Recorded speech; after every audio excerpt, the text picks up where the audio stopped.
Hello, sorry I'm late. Hi, Josie. Hi, good evening. I had some trouble finding the Zoom address here. Oh, good. We're all here. All of us are here. Yes. Hi, good evening. Hi, good evening. Oh, we have a little newborn. Oh, Oh my goodness. That's about as new as they come. That's 2 days old. So. Oh wow! Congratulations. Congratulations, Raphael. Raphael. Yeah. Oh, It's time for him to eat, so he can't stay for the rest of the meeting. But I Oh will be. my. oh. Raphael. Raphael. Yeah. It's time for him to eat, so he can't stay for the rest of the meeting. But I will be. All right. Okay, so tonight Elizabeth is taking the place of James as our city clerk, who will be very well representing us. Do you have any words to say before we get started on the agenda? So tonight Elizabeth is taking the place of James as our city clerk, who will be very well representing us. Do you have any words to say before we get started on the agenda? Sorry, I'm having a bit of a feedback here and it's causing some confusion. So I'm just going to turn my volume down here. Okay. Sorry about that. So hello, everyone. Welcome to tonight's meeting. I am going to start it off as we have to do the election of officers this evening. So I will begin as we are already live on YouTube and it's 6 o'clock. So welcome, everyone. Can I get a mover for the nominee of chair?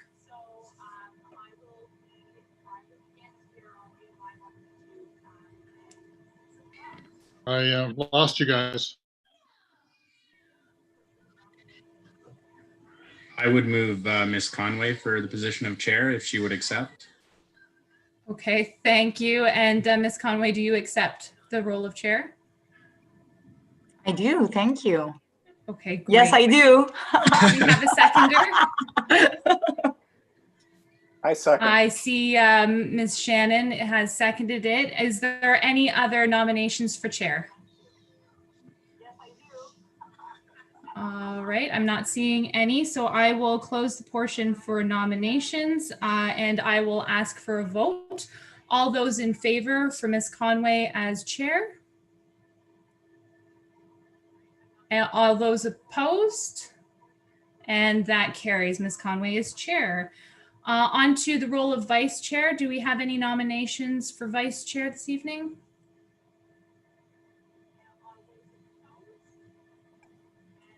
Ms. Conway? May I nominate Councillor Usharoff if he's willing to continue in his excellent role as a vice chair? Councillor Oosterhoff, do you accept? Yes? Yes, I accept. Thank you. I'll second that. Excellent. Seconded. Excellent. Are there any other nominations for vice chair tonight? Seeing none, I will close that portion. All those in favor for Councillor Oosterhoff as vice chair? Any opposed? And that carries. So I will turn it over to Ms. Conway to continue on with the meeting. Thank you, Elizabeth. It's nice to have you on board. We are very accustomed to James, but it's always nice to see new faces.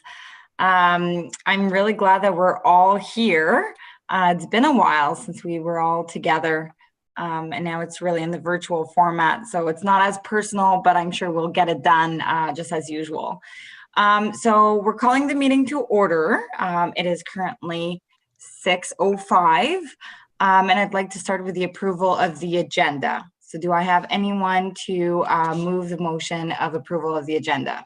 Paul Allison, thank you. Seconded by Allison Shannon, thank you. Confirmation of minutes.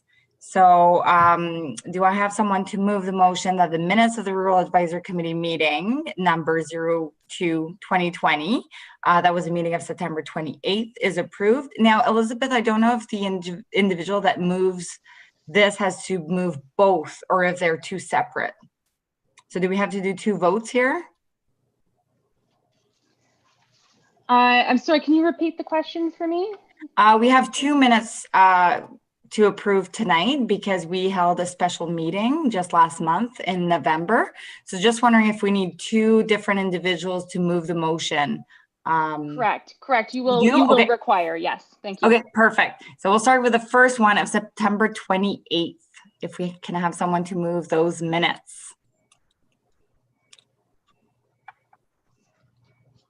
John, thank you. Do we have a seconder? Allison Shannon, thank you. And now for the special meeting that we held in November that was called rather quickly. Do we have anyone to move those motions, please? Thank you, Allison, and someone to second them. Charlie Foreman, thank you very much. Are there any disclosure of pecuniary interest tonight for any of the subject we're going to approach? None. Madam Chair, can we just go back a second there? I didn't get a full vote on the 2 motions. Can we just vote as well? Perfect. Please? Yes, I'm moving too fast. So all those in favors for the first one, the meeting of September 28th, all those in favors, seeing full consensus. Perfect. And all those in favors of the second set of minutes for the November 2nd meeting, seeing all hands up, we may move forward. Thank you, Elizabeth. Skipping some steps here. Gotta slow down.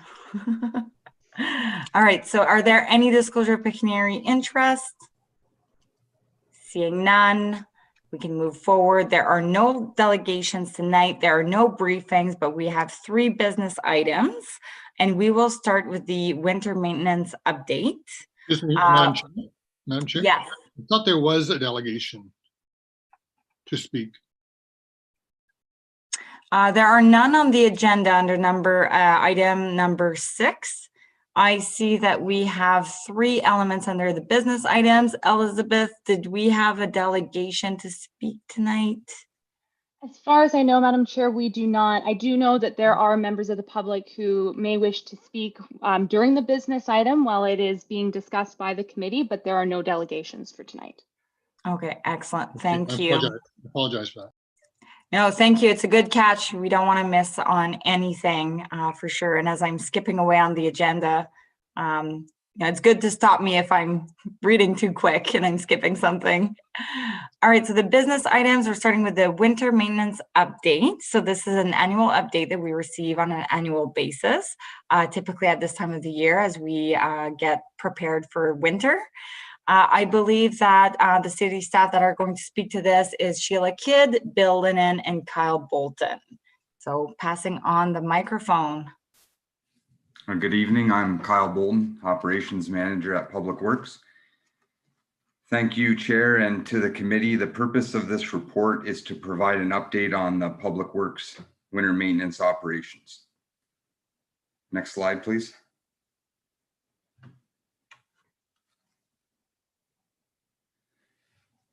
So the first thing we do in preparation for the winter is review how did the last season go. So we review our service levels to our winter maintenance policy to make sure that we are providing the same level of service to the entire city. We review any new processes that were implemented, like changing roads to plow routes to find efficiencies. Customer service concerns are reviewed to identify areas for improvement or problem areas, adjustments to operations that can be made to prevent any issues from reoccurring. And then new infrastructure is reviewed that need to be added or incorporated into our operations, like the John Counter overpass or Gibraltar subdivision. Next slide, please. So then for our routine winter maintenance, when operations are required, a road patrol is done on a representative road patrol route to monitor and observe current road conditions. The weather is also monitored once per shift or every 8 hours to be prepared for forecasted weather event. A decision is then made to deploy operations as required based on the forecasted weather, and could include plowing, sanding, and salting operations. Before a forecasted weather event, we can also use a direct liquid application of anti-icing liquid to prevent black ice or create a bond break on the surface. This is usually done on our main arterial roads, which would include Highway 2, Perth Road, etc. After the storm operations, the storm operations would then continue until all the cleanup is completed, including pushing back intersections, winging back shoulders, and making sure that everything is prepared for the next event. Next slide, please.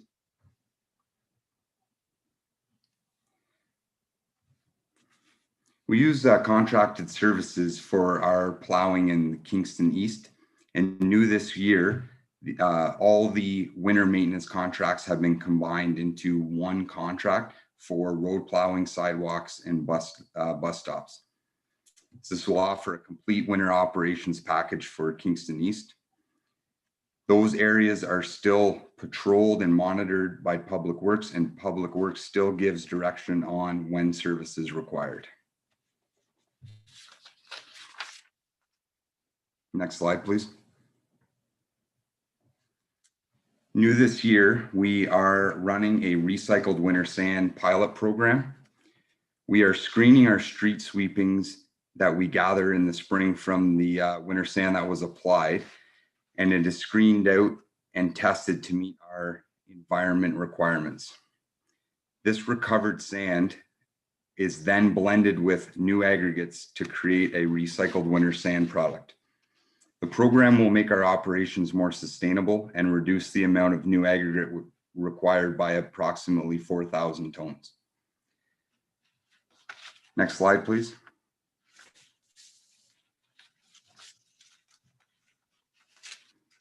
So a few of the other items just to identify that we've been working on is changes to the spring sweeping in the rural area. So in the spring, we have a spring sweeping program to collect everything that is then used in the recycled winter sand program.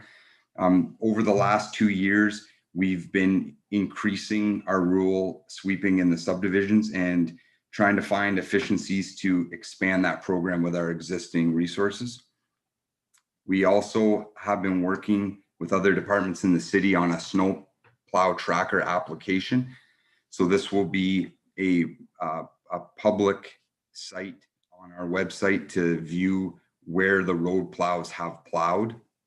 We're just finishing up the testing, and it should be in place live before Christmas. And that'll be for the whole city, including Public Works and contracted services road plows. And then for our long-term planning, we're always trying to manage our material storage with our existing facilities, which can be tight. So we are long-term planning, looking to be able to increase our facilities to store more salt and sand products, and also looking at efficiencies to reduce our travel times for plows by potentially utilizing the Creekford Road facility to operate some plows that are there to plow Westbrook and Highway 38, just to try to cut back on our travel time. So those are the kind of things that we're working on right now. So sorry that was short and quick. I didn't want to read the report word for word, but if anybody has any questions. Thank you, Kyle. Really appreciated. So we'll start with questions from the committee, and then when we're done going through the questions from the committee, we'll open up the questions to members of the public that are attending the session. So are there any questions from members of the committee? No questions. I do have. Sorry, Madam Chair. I do see that Councillor Osterhoff did have his hand raised. Oh, here. perfect. I didn't see you. Okay, please, Councillor Osterhoff. Sorry, I didn't see you. I'll use both. I didn't know whether I should raise the hand or raise. There's two, virtual and there's physical. Anyway, that's great. Really appreciate the presentation, Kyle. I think every year in the rural area that everybody is anticipating just the level of service, but really really, it's been amazing for as long as I can remember it. But I just wanted to ask, is there anything new that we can expect that is like, oh yeah, we should know this, because as you mentioned, even the efficiencies for the spring sweep. I'm really surprised. I mean, I live on a very short street, but many do. People do value the street sweeping. But sometimes it takes, we're right late spring before some of the streets are done out here. And I do hear about that. So I'm just wondering about anything new in the plowing, what changes we'll see in the spring. Through the chair, I don't think I have any specifics to give you, Councillor Oosterhoff, on major changes. There's been some route adjustments, more with making sure that the plow zones are adequate size for each plow, especially in Kingston East. Also incorporating all the cycle lanes and bike lanes, Middle Road, Highway 2. So that will be captured under our bike lane, our cycle lane in our winter maintenance policy. Other than that, I think we're prepared to offer, it more or less the same service as last year. The spring program will be finalized over this winter, and then that would be posted online. And I know last year it had included some of the rural area. So, we'll have that prepared before spring for the sweeping. Okay, great. I wanted to commend you and your staff there on the recycling of sand. I think that should be advertised. So that's really good news. I mean, 4,000 tons is significant. So I certainly know that we applaud that as a committee as well. And that's great to hear. And we appreciate the work that you do. Thank you. Thank you. I do have a question myself for Kyle in terms of the road plows tracker. Is there any communication plan to get that out so members of the public know that this is a new feature that they can have? Is this an app that people can download to their phone? What does it look like? So just curious on the communication component, also knowing that broadband issue is still very real in the rural areas, exacerbated by all of those working from home, pulling all they can from the internet. So just curious if you have any information on this. Yes, through the chair. The communication plan will be finalized this week, and it'll be sent out through the media and social media. I don't believe at this time it will be accessible by an app. It will be a web link on the city's website. Am I allowed to share my screen? Elizabeth, I let you speak to that. Can you? Unfortunately not. The platform doesn't allow for that. Okay. However, if you want to send something, I can put it up on the screen if that's helpful. No, nothing prepared for that, sorry, but that should be all communicated this week, by the end of the week. Excellent. This is very exciting. I think it's a great initiative. So thank you for bringing this up. And I think, as a member of the public myself, this is really cool to be able to track where the snowplow is. Are there any other questions from members of the committee? Charlie Foreman, please. So my question is, so the 4,000 ton in an average sanding event, how many ton would you use? Oh, through the chair. Per event, I wouldn't be able to provide that information without looking. We would typically use around 13,000 tons a season. So the 4,000 is significant then. Yeah, hoping to reduce our quantity by about 30%. Awesome. Anyway, I'm like Councillor Oosterhoff. I congratulate you. The roads are extremely well kept in the winter. Thank you. All my neighbors agree with that. So. Yeah, I think this is great. It's nice. And although there's not a lot that has changed since last year, since we saw this report, things are remaining somewhat standard in terms of the best practices and the application of them.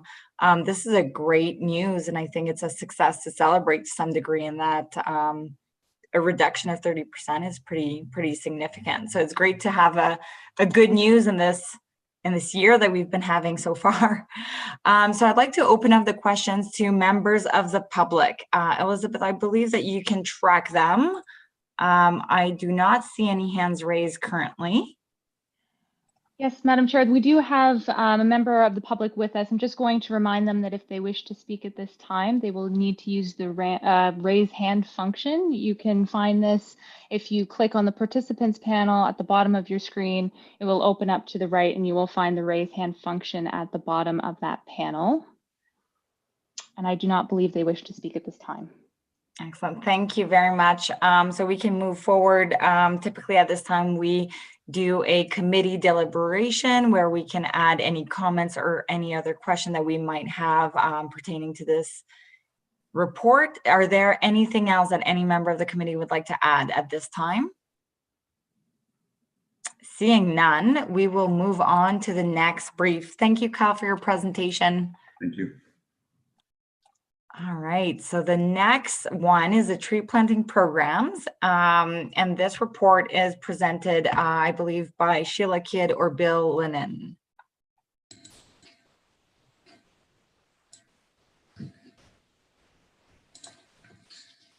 Yes, good evening, the chair and the committee. Thank you. This report is just a high-level kind of overview of what Public Works has been involved in as far as tree planting goes across the city. I know the interest at this committee is what's happening in the rural area. However, many of our programs cover rural and urban with some major council priorities in the urban. So I'm just going to touch on some of the kind of initiatives that Public Works is involved in or manages as far as tree planting and tree maintenance go. Overall, our strategies are kind of based on the Urban Forest Management Plan that was established in 2012. Although that plan is specific to the urban area, many of the practices that are used through that plan are also used in the rural area. So some of the strategies and some of the priorities involve the doubling of the tree canopy that Council prioritized in 2016 based on previous tree inventory numbers. It was determined there were 30,000 trees, city-owned trees in the urban boundary. So to double that, Public Works had to look at planting 30,000 trees by 2025. So there's a long way to go in that program because the resources required had to be focused on other initiatives, but there is a plan and we do hope to meet that target. One of those initiatives that we did have to spend a lot of time and resources on was the Emerald Ash Borer Mitigation Program, where there were over 3,200 trees, ash trees identified in the city inventory, requiring removal and treatment to mitigate the emerald ash borer beetle situation. So a lot of resources over the last number of years since 2015 have been expended to manage that program. That program is now moving into a maintenance phase where Public Works does not have to focus major capital dollars to continue to manage the emerald ash borer problem. And that'll allow us to focus our resources on other initiatives. One of the programs that we're working on under the Urban Forest Management Plan is to perform a new tree inventory in 2021. That will be compared to the 2012 inventory that took place, and it'll help us reconcile the records that we've had for tree removal and tree planting since 2012, and basically reset our inventory to allow us to plan for the future, plan of future plantings, and hopefully manage that inventory on an annual basis more accurately. Another program that kind of touches on the rural area a lot is the tree retention and tree planting when park development takes place. So there are there's always that consideration in a park's development, whether it's a play structure, or benches or pathways, but also trees are included in that process. So recent parks developments have taken place in Shannon's Corners, Hemlock Downs, Brewers Mills, all involving tree planting as well. In the long-range waterfront master plan, there's also some broad improvements planned for many parks. Two and specifically are Grass Creek Park and Cecil and Wilma Grand Park, where there were long-term plans to plant large-scale tree plantings. In those two cases with Grass Creek and Cecil and Wilma Grand Park, those plantings have taken place with several thousand seedling plantings in recent years. Those plantings couldn't have happened without our partnership with CRCA and the provincial tree planting program that they have. So we work with them to make these plantings happen.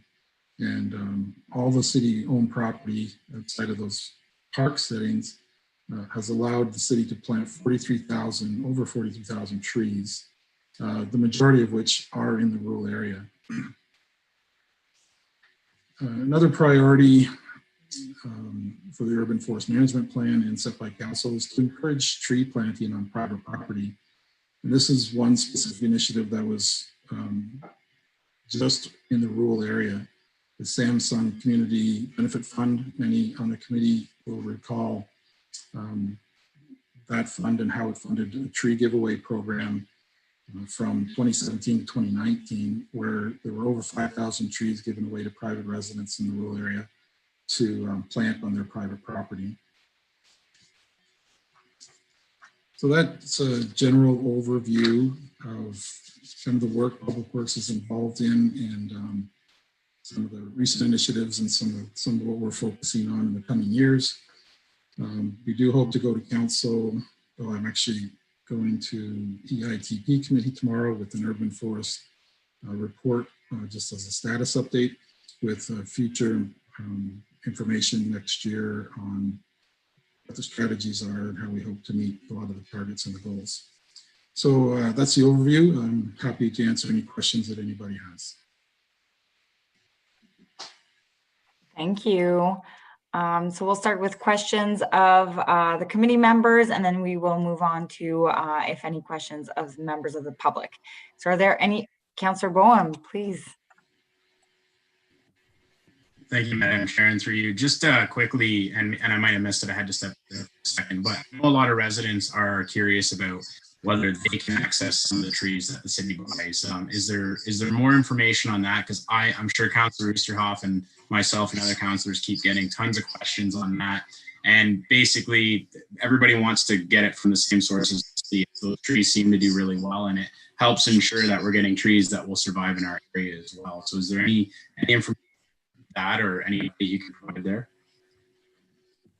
Yes, absolutely. Through the chair, part of the initiative was a priority to encourage tree planting on private property program that Public Works developed to actually roll out in 2020. But in order to, the program was to allow tree sales to residents of the city where they could purchase a tree at a fraction of the cost, retail cost would be to purchase that tree at a nursery and plant that tree on their property.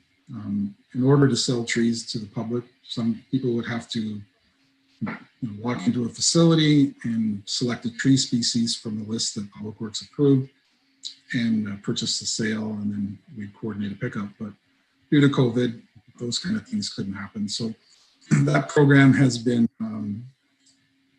just deferred a year. It hasn't been postponed. So we hope to in 2021 try again and try that tree sale program. We have a communications plan ready to go. It was ready last year at this time, pretty much.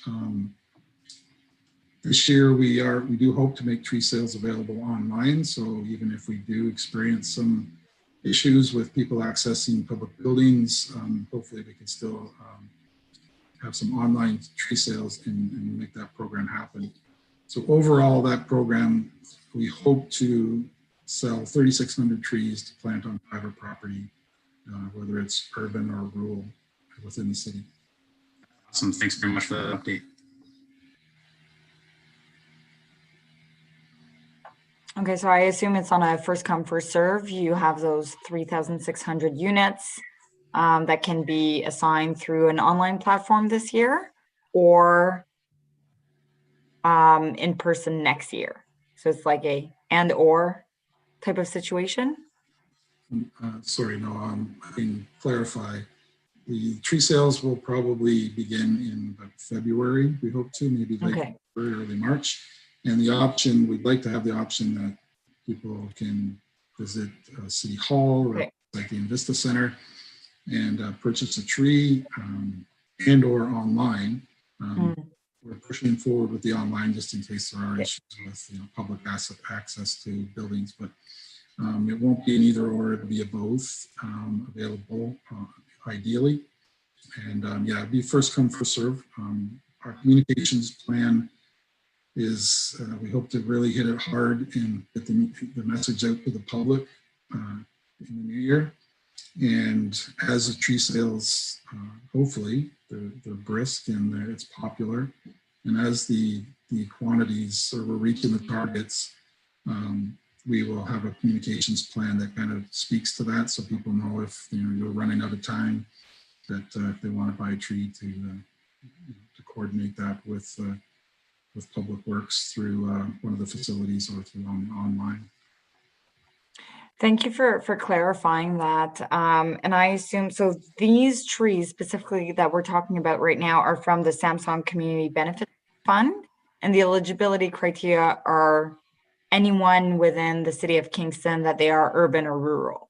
So it's not specifically designated for the residents within the, that were affected by the Samsung project per se. Is that correct? No, I can clarify that as well. The Samsung Community Benefit Fund was tree giveaway. There was no tree sales in that program, and it was just for rural residents. This program for the tree sales is a city-funded program, so it's part of the Public Works capital budget, where Public Works will basically purchase the trees at our cost from the nurseries that we buy our trees for our current tree planting programs, but we'll make them available at a fraction of the price for the public. So that's why it can be offered citywide, because it's funded through the city capital budget. Thank you. That's a very useful distinction. And I got things a little bit confused with the different programs that exist at this time. Are there any other questions from committee members? Okay, so we will move on and see if there are any Sorry, questions. Madam Chair, it looks like Councillor Osterhoff has his hand raised. Perfect. You're on. Yeah, Madam Chair, I'm just clarifying. Can I wait to speak? You'll come back to the committee, right, after the public? I'll wait till then. Thank you. Excellent. No issue. Elizabeth, do we have any? Oh, Allison, please. With respect to this city-funded tree program, what varieties, what species of trees, has that been determined yet? Thank you. Through the chair, yes, that has been determined. I don't have the list in front of me. The city, through our in-house tree planting program, we plant over about 47 different species of tree that are either native or thrive in the Kingston environment. I believe we limited that to 12 species for this project, just so it didn't get too complicated, but they are the standard maple, spruce trees and trees that are popular in our experience. Thank you. Any other questions? Okay, we'll move on to members of the public. I see one hand raised. I don't know if Elizabeth and I are seeing the exact same view, but I can move on to Mr. Bob Wolf.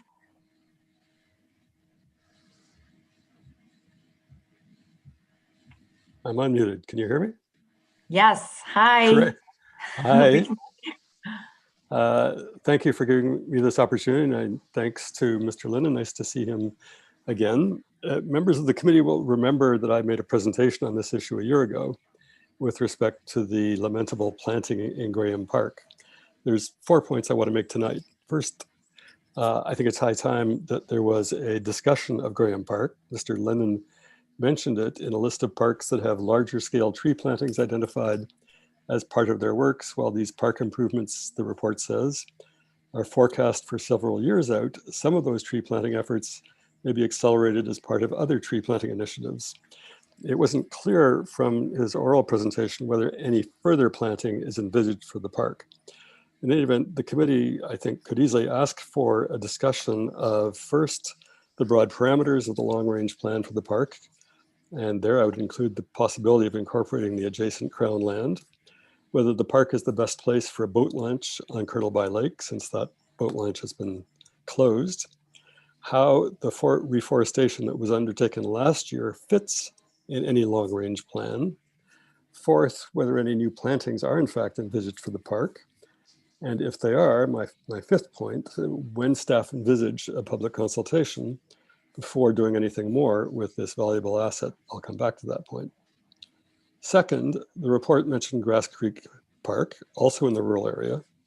The committee might ask to be informed about the broad parameters of the long-range plan for that park, whether any new plantings are envisaged there, and will there be a public consultation before anything is done.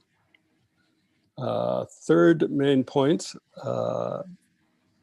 as part of the broad planting on private and public lands, the solar farm on Unity Road is still an ugly embarrassment. It would be great if some of the trees that the city has available for planting were put there to remedy the disastrous remediation that solar farm company undertook. And finally, more generally, what's missing from this report, and I think what the committee might wish to recommend, is that there always be adequate consultations with nearby residents before any further planting of trees on public land in the rural area, especially, but not only, planting undertaken by the CRCA. Thank you, Madam Chair. Thank you. Bill, I will let you answer to any of the remarks if you have any points that you'd like to raise. And then after that, we can move on to more of a deliberation on this for the committee. Thank you. Yes, thank you. Through the chair, it's nice to hear your voice again, Mr. Wolf. The comments in regards to long-range plans for the waterfront master plan that involves these parks, I wouldn't want to speak to that. That's not my department, and although I'm familiar with some of the long-range plans at various locations, I think that would be information that would have to be shared by Parks Development team.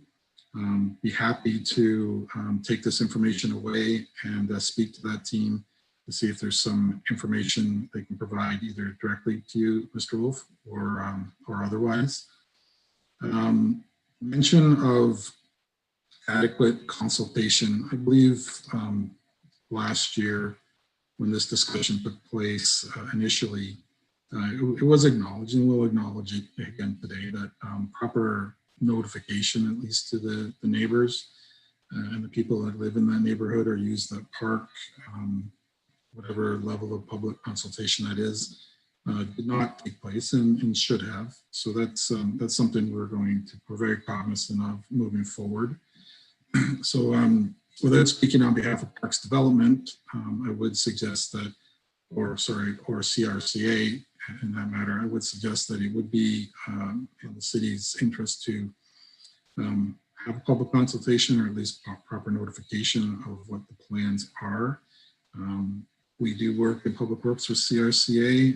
If they're going to plant on private property, then public works is not involved in those discussions, but I can certainly share your comments with them to see what their process is and how it's mandated under the provincial plan.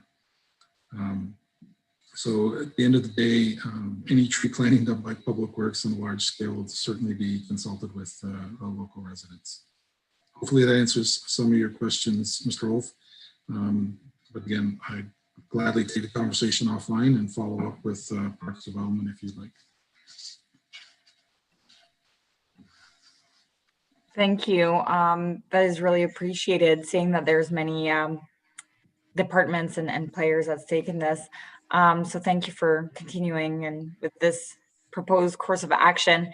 Are there, in terms of deliberations for members of the committee, is there any points, comments that you'd like to add? Councillor Usharov, please.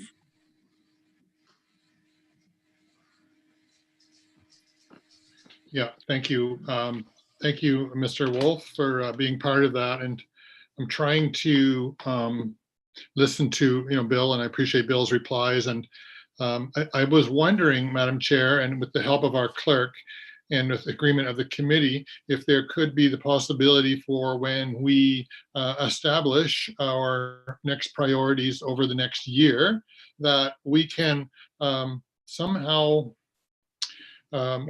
just make a bit of a list of these concerns. It doesn't have to be long and overwhelming, but I think that parks is something that's really important to every district in Ryan's area, and I hear about them all the time, and we're certainly in a time where parks are valuable. So maybe not valuable, but they're valued by all age groups. So I guess I'm wondering if that can be a parking lot issue, or that we raise it regularly, actually, for some, so we can follow up for long and short term. So maybe 2 categories. If we could be in agreement to something like that.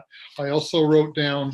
Councillor Shroff, can I let Janet, she wanted to respond to your point, Okay. To this point. So I know you have a second point, and I promise to come back to you, but I think Janet has something to say that resonates exactly with what you're saying right now. Okay. Oh, you're still on mute, Janet. Thank you. Thank you, Madam Chair. I know I haven't had my camera on yet tonight, so I more wanted to mostly raise my hand, let the committee members know that I am here listening, taking notes, and I did have parks written down there, and happy to chat with you further, Councillor Osterhoff, offline about to get some more specifics about exactly what your expectations are. And to listen to the rest of your comments. I apologize for interrupting you. No, that's fine. Obviously, you guys need to guide us in what is within the mandate of rural advisory, and it's not hard to get off track, but I think that is an important one. So we can be involved with that, whatever, to what level we can. Thank you for that. But I'd like it to be a committee, not just me, be it something from the rural advisory. Janet, if you can hear me, is that an acceptable request, Janet? Yes, absolutely, and I've made a note of that. Okay. So we'll include that in the 2021 work plan. Yeah, and I must say, and we'll reach out to our parks colleagues. Thank you. In that context, too, Robert Wolf raised another. It's actually a bit of a challenge for me as a rural councillor, and I've done a lot of background work related to the boat launch. And so it continues. I mean, there's been considerable disappointment. It's a very used boat launch, and now there is no boat launch. And so, and we don't even know if we actually want it at Cecil and Wilma Graham Park. So I think that there should be some, if Janet agrees that it can be part of our discussion, there is some considerable input that information that I have gathered through the community and consultation with Parks Canada and some with our MPPs, so some input. So I'm just wondering if that can be an issue that is raised as well in 2021. Certainly, we can keep that in mind. I will. I can't commit to that just because, it's not sort of my area. I do know that a boat launch is something that that the committee heard about earlier last year, and that the boat launch that had been used for many years by rural residents was actually on private property, and I don't know the reason behind why the property owner had a change of heart, but that the boat launch was no longer available. So that's something that's sort of outside of the power of the city, because it is private property. You will recall that when the committee received the report last year with regards to the Samsung community benefits, rather than continuing with the tree program that Bill described as part of his presentation, the decision of the committee was to keep the money year over year in a reserve to look at other options. And one of those being that perhaps funds could be put towards the use of a boat launch if a suitable location was discovered. So it's not something that we're not thinking of, and I know that the parks folks do have that on their work plan as well. I don't know whether they have that in for 2021. I think it may have been a longer term. So I can't commit to bringing it back in 2021, but I will commit to just discussing that with the parks team. Thank you. Yeah, that's really what I wanted to keep it in discussion, and that we can be somewhat involved. It's well, maybe it's whether I as a rural councillor or on this committee, whatever seems most appropriate. Thank you.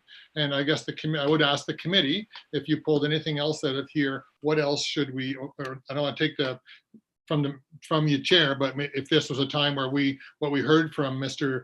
Wolf, is there anything else that I'm forgetting? But it is something that we can continue to talk as we talk about next year's agenda items. Thank you. Yeah, exactly. Thank you, Councillor Shroff. I believe that this was a great report tonight. It's part of a broader exercise with many different conversations along the way. And so as we reflect, and Janet, that's something that I'm hoping to discuss with you, James and Elizabeth, in terms of, and Councillor Shroff as well, as to know how to best tackle this next year and include this in our committee's work plan. To continue this conversation through the appropriate mechanisms with the right individuals at the table and all the stakeholders involved along the way. So certainly remains at the top of our mind. But I think that for tonight, Bill, thank you for your presentation. I do want to give the opportunity to other committee members if there's anything you'd like to add specifically to this presentation, knowing that we will continue the conversations with specific stakeholders as they arise for next year's work plan and how we determine to move this forward. Yes, John, please. Yeah, Mr. Lennon, I was just crunching some numbers while we were talking. It's the perk of these remote meetings. And using the basic guideline of 20-foot diameter of the trees, I reckon that to be about 43 acres of trees in total. Not to say that number is binding, but when the numbers are being set for how many trees we want to plant, is that the sort of guideline that we have in mind, or is there some other figure to kind of translate the number of trees to the area that's going to be covered? Through the chair, yeah, the numbers can be different depending on the species and also the age of the tree that's being planted. So in the case with the large scale plantings, those were seedlings, and they're, they have a long way to get to maturity. So it's looked at as managing that space in the long term. So we really don't have a mature tree canopy target for those. We do rely on the expertise of CRCA. They manage that program for the bulk plantings, and they work with the provincial guidelines that they're provided. As far as the plantings performed by Public Works, we don't do the large scale ones in-house. So they are spaced quite significantly apart, not just to allow the tree to mature, but also to allow us in a park setting to cut the grass around the trees as they mature and may be able to maintain them appropriately. So I'm not sure if that answers your question, but there's quite a few variables depending on what we're planting and where. No, thank you. Excellent. Are there any other questions? Seeing none, thank you very much, Bill. And we will move on to our next agenda item, which is the fire bylaw report. Chief Armstrong kindly returned after we discussed this, I believe, in September. So thank you for being back and with a very rigorous report. So thank you. I'll leave it to you to present the report.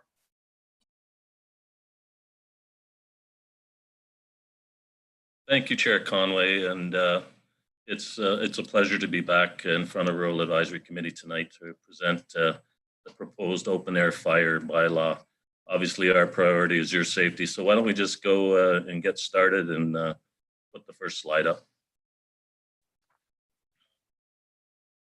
Somebody can do that for me. Apologies, Madam Chair. I was not aware that there was a presentation for this. If you could give me just 1 minute to work behind the scenes here, I'll be right with you. Excellent. We can take a small recess, Elizabeth, to give you a chance to do this. So let's take a little 2 to 5 minute recess and let's be back. Let's see what time it is now. Oh, yes. I could probably just go right into it. We don't need Yeah. the slides. If That's okay. Perfect. If you're comfortable going without the slides. Certainly. I'd just like you. to highlight for the committee, just as we get going, that the Ontario Fire Code really doesn't permit any open air fires within the city of Kingston unless I approve them. And so this becomes a bit of a conundrum when we're approving fires in arrears after the firefighters get there, and then they become a not approved fire. So that's problematic in a couple of senses. Both it conflicts with the legislation, and it also puts responders in jeopardy and in conflict with our residents who we care so deeply about. So we're back here tonight to share the feedback received and answer any questions with respect to the bylaw, and really specifically to the rural areas and the rural setting of Kingston. I think that information will be poignant tonight.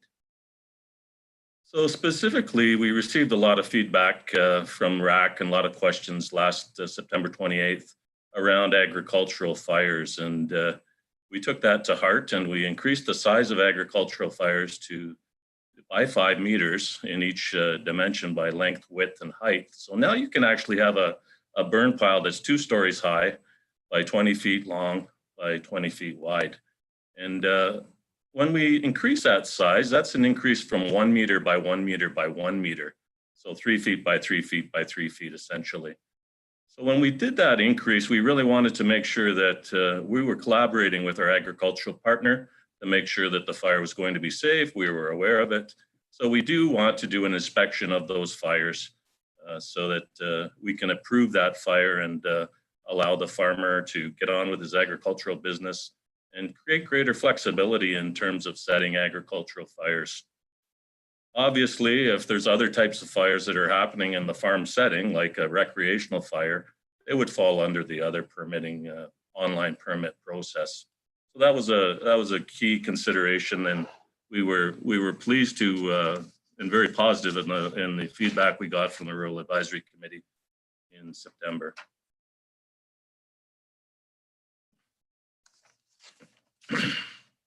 Obviously, there was a concern around charcoal barbecues, green eggs, cooking fires, and that seemed to be absent from the bylaw. And that was absent because it's absent from the fire code.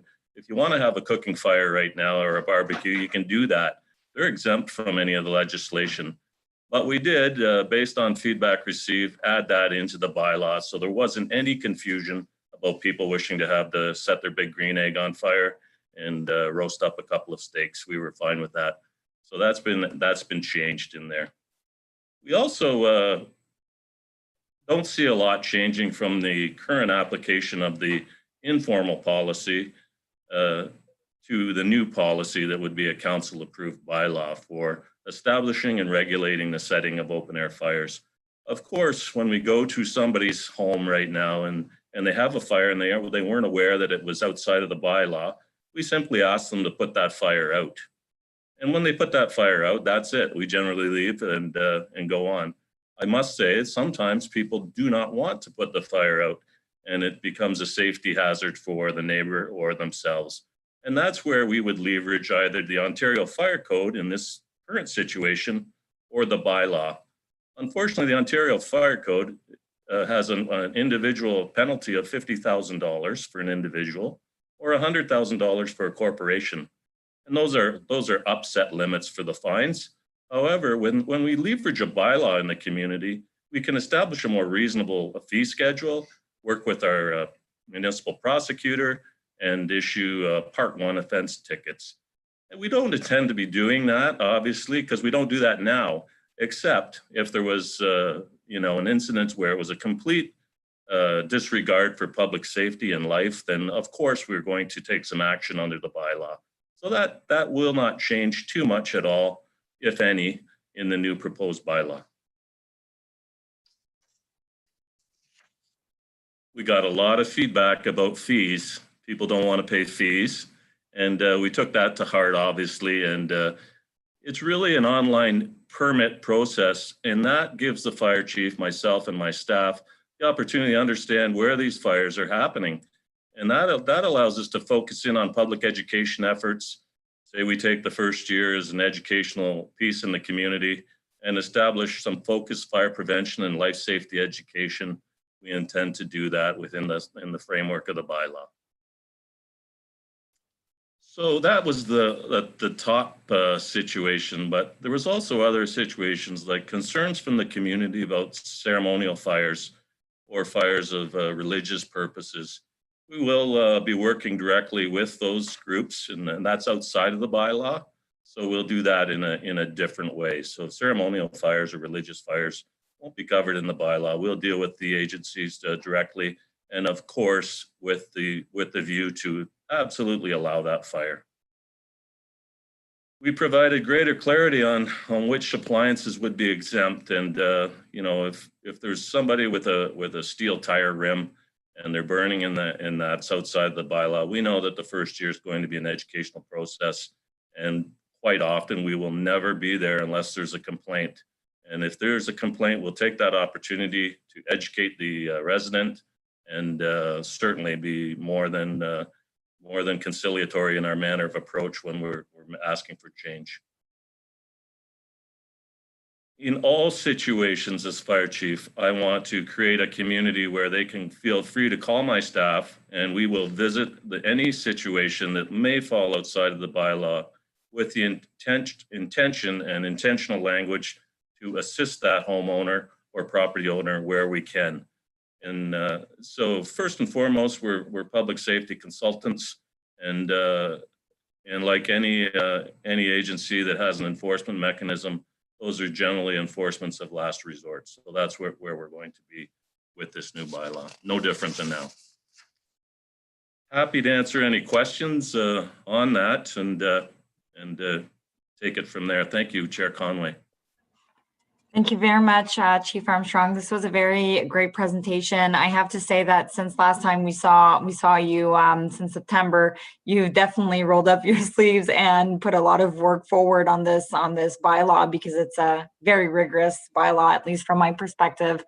I thought that there was certainly a lot of good work put forward on this, so I do want to recognize that. So we'll do the same method as earlier, opening up questions for members of the committee, and then we'll move on to members of the public. Allison, please. First of all, I just, through the chair, wish to commend Chief Armstrong and his team. All I can say is reasonable, and thank you for listening. Especially, I'm speaking mostly on behalf of agriculture. You understood the needs and how unique they really are when it comes to any kind of fires of agricultural purposes. So really appreciate that, and so very much. Just a question with respect to that. When it comes to inspections, that requires an online, if you could just go over that process. So it requires an online permit being made. Does that trigger someone reaching out from Kingston Fire and Rescue, or is that up to the property owner? Thank you. Thanks, through you, Chair Conway.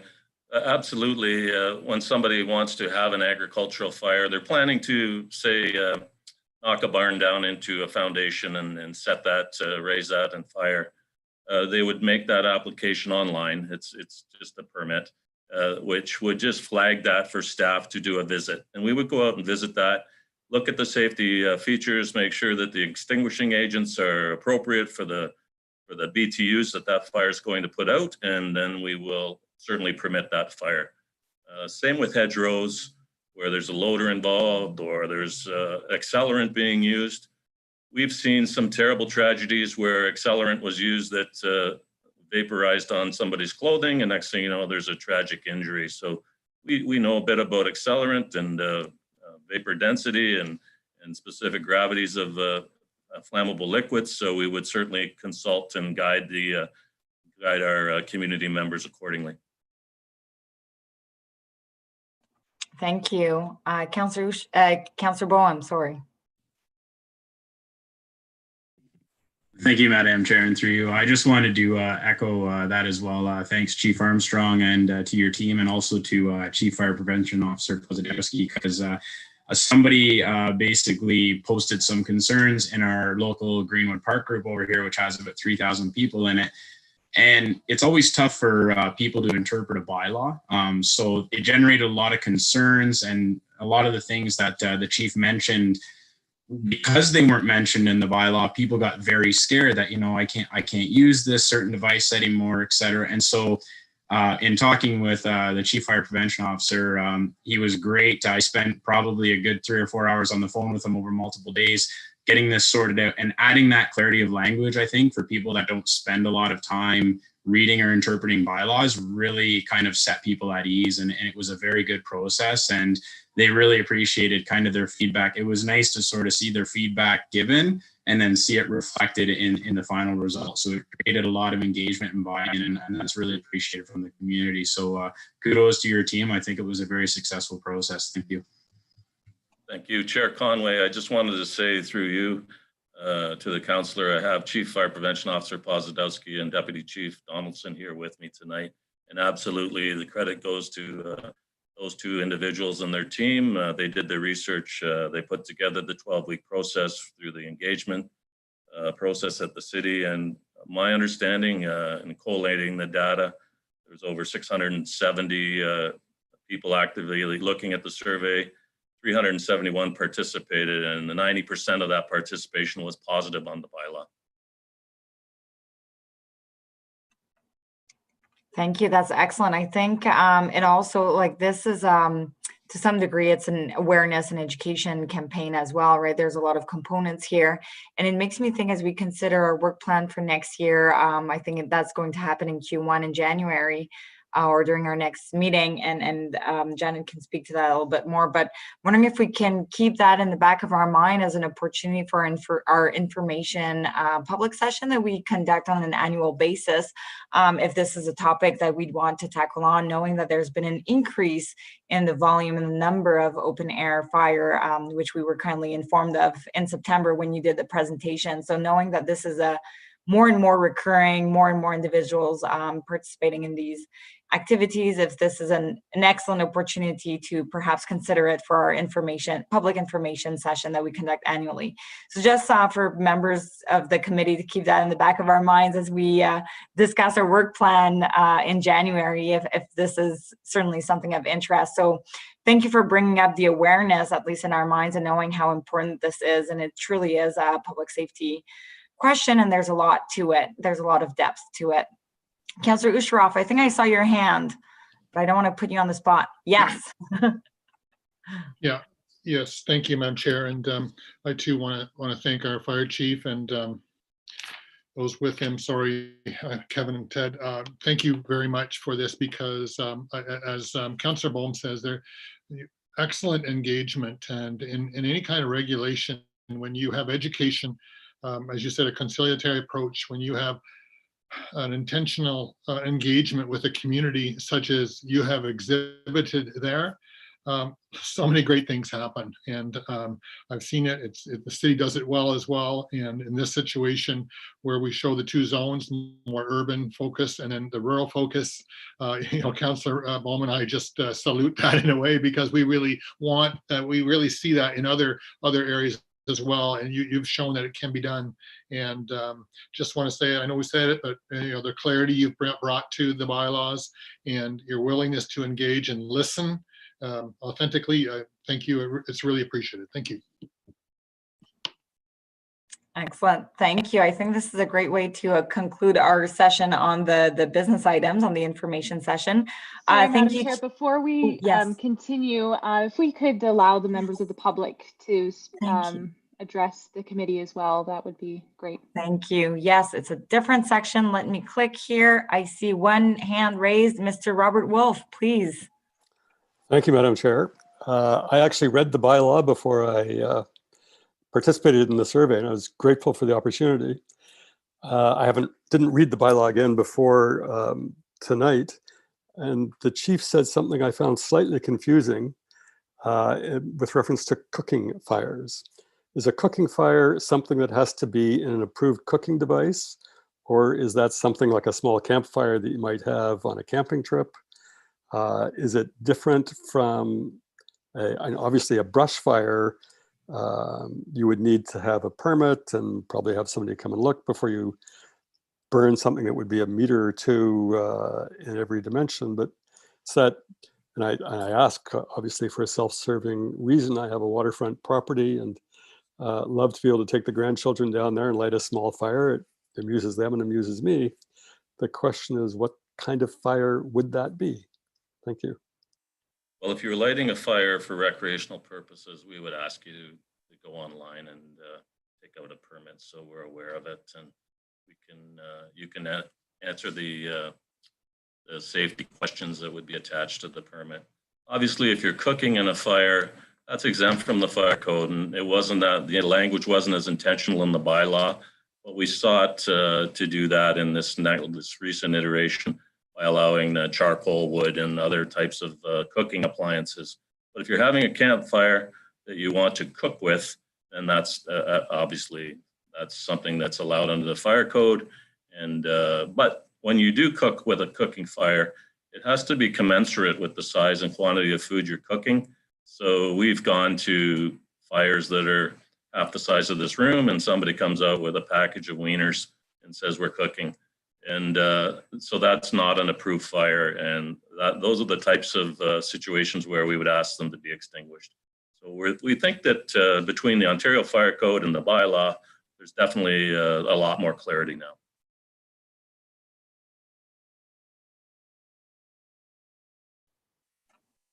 Thank you for the clarifications. And I saw it's also good to note that your next step on this is in Q1, you will be presenting this at the Arts, Recreation and Policies Committee. And then from there, I believe the next step after that is going to be to present it to council. Is that correct? Yeah. That's my understanding, yes, Chair. Yeah. Excellent. Yes, Janet, please. Madam Chair, not to contradict the chief, but I believe that rather than this going to council, it will first proceed to the Arts, Recreation and Community Policies Committee in Q1 before it proceeds to council. That's my understanding. Yep, perfect. That's Excellent. what I said, yep. Yeah. Okay, sorry, I apologize, Chief. I thought I heard council. I missed the art part, so I just wanted to give some clarity. Excellent. We're all on the same wavelength. It'll happen Q1 2021. Hard to believe we're already season. Sorry. We're already talking of 2021. Like time is going by quickly. I see no other individuals of the public wanting to ask questions. So are there any other last elements that members of the committee would like to bring up as a deliberation item? No, excellent. Thank you very much, Chief Armstrong, and we'll see what comes out of the Q1 2021 presentation to the Arts and Recreation and Policies Committee. Thank you. Thank you. Okay, now on to our next item on the agenda.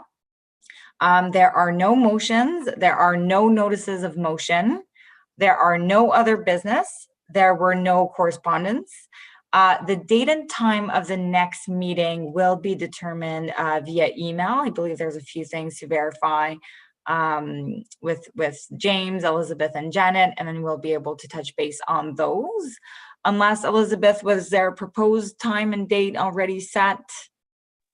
Madam Chair, at this time, we do not have a set meeting date, but the committee will be notified as soon as we do. Excellent. Thank you. Thank you for confirming that. So I believe we are already at adjournment.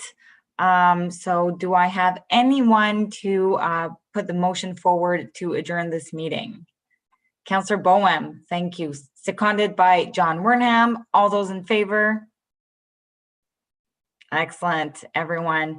So thank you very much, everyone, for attending, and happy holidays. I hope you have a really safe and happy holiday season. Well done, Madam Chair. Happy holidays. Thank you. Christmas. Holidays. Thank you, Madam Chair. All the best to everybody.